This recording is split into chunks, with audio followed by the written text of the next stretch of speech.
ఈ జాబ్ నచ్చలేదు, మర్యాద లేదు, నాకు ప్రతిరోజు నరకంలా ఉంది. ఆ ఫామ్లో సంతకం పెడితే అదే డెస్క్ వర్క్ ఏమై అంటూ ఎలుక బోన్లో ఇరుక్కుపోయినట్టు పాతికేళ్ళు ఇరుక్కుపోతాననిపించింది. కొంచెం అడ్జస్ట్ అవ్వు ప్రభు, ఫ్యూచర్ బాగుంటుంది.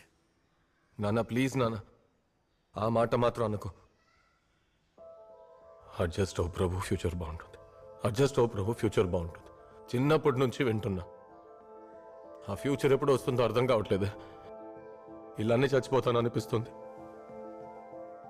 మనలాంటి ఫ్యామిలీస్ ఫ్యూచర్లో బాగుంటామని కోరికతోనే బతుకుతూ ఉంటాం. ప్రజెంట్లో అస్సలు బతకట్లేదు నాన్న.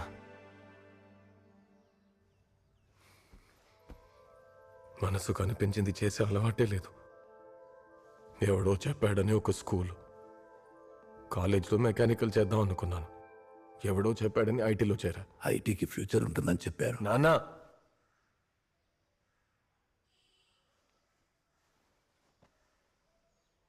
ఐటీకి ఫ్యూచర్ ఉంది నాన్న.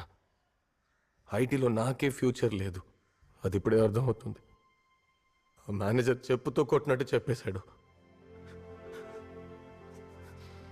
నేను ఫెయిలియర్ నాన్న, ఫెయిలియర్.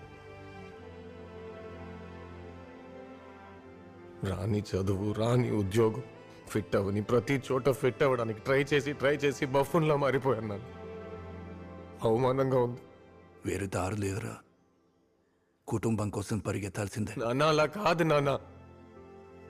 ఈ కుటుంబం త్యాగం అనే పేరుతో మనల్ని మనమే మోసం చేసుకుంటున్నాం. ఆర్తి లైఫ్, నా లైఫ్, మనం ఎవ్వరూ సంతోషంగా లేవు.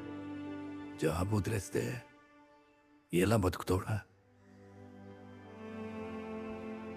నేను చేయగలిగే ఒక పని, అందులో వచ్చే డబ్బు, మర్యాద, ప్రశాంతమైన జీవితం చాలు నాన్న.